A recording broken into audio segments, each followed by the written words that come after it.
उसको पानी नहीं आया, मोटर खराब हो गई, उसको रिपेयर करके दिया। पानी की तकलीफ है बहुत, मुसलमानों के लोग तो पूरा परेशान है इधर। लोग गरीब लोग कहाँ से लाना खरीदी पानी।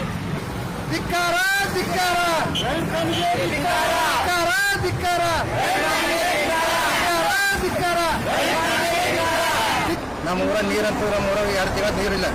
ಈ ಬೇರೆ ಊರ್ಲಿಂದ ಫಿಲ್ಟರ್ ನೀರು ಖರೀದಿ ತಂದು ನೀರು ಕುಡ್ಲತ್ತಿದ್ದೆವು. ಈ ಏನು ಮಾಡಿ ಅಲ್ಲಿ ಆ ಬಾಯಿಗೆ ಈ ಬಾಯಿಗೆ ಹೋಗಲತ್ತೆ. ಫೋನ್ ಹಚ್ಚಿದ್ರೆ MLA ಸಾಹೇಬರು ರೆಸ್ಪಾನ್ಸ್ ಮಾಡೋ ಹೊಂಟಾರ. MLA PAV ಸಾಹೇಬರು ಫೋನ್ ಹಚ್ಚಿದ್ರೆ ಅವು ರೆಸ್ಪಾನ್ಸ್ ಮಾಡೋ ಹೊಂಟಾನ. ಅವ್ರಿಗೆ ಹೇಳಿ 2 ತಿಂಗಳ ಬೋರ್ ಹೊಡಿತೀವಿ ಅಂತ ಹೇಳ್ತಾರೆ. ಬೋರ್ನಾಗ ಬಂದಿದ್ದೀನಿಲ್ಲ, ಮೋಟ್ರ್ ಖರಾಬ್ ಆಗಿದೆ, ಅದು ಸುಮ್ಮನೆ ಮಾಡಕ್ಕೆ ತಯಾರಿಲ್ಲ ಅವರು. ಮಳೆ ಕರೆಂಟ್ ಹೊಂಟ ಅಂತೇಳಿ ಬಂದ್ ಮಾಡ್ಯಾರ. ನೀರು ಅವ ಕಡೆಗೋಸ್ಕರ ಸುಮ್ಮನೆ ರಿಪೇರ್ ಮಾಡಕ್ ತಯಾರಿಲ್ಲ.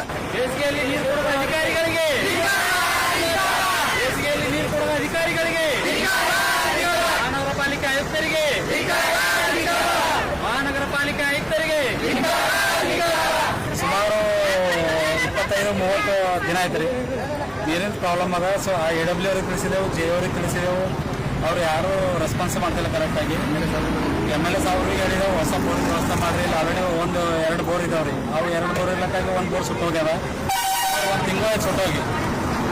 ವಾಟರ್ ಮ್ಯಾನಿಗೆ ಹೇಳಿದೆವು, AW ಹೇಳಿದೆವು, JA ಯಾರು ರೆಸ್ಪಾನ್ಸ್ ಮಾಡ್ತಾ ಇಲ್ಲ. ಹೇಳಿ ಸಾಕಾಗ್ಯದ. ಈಗ ಬೀದಿಗೆ ಮಾಡೋ ಮುಂದೆ ಹೋಗಿ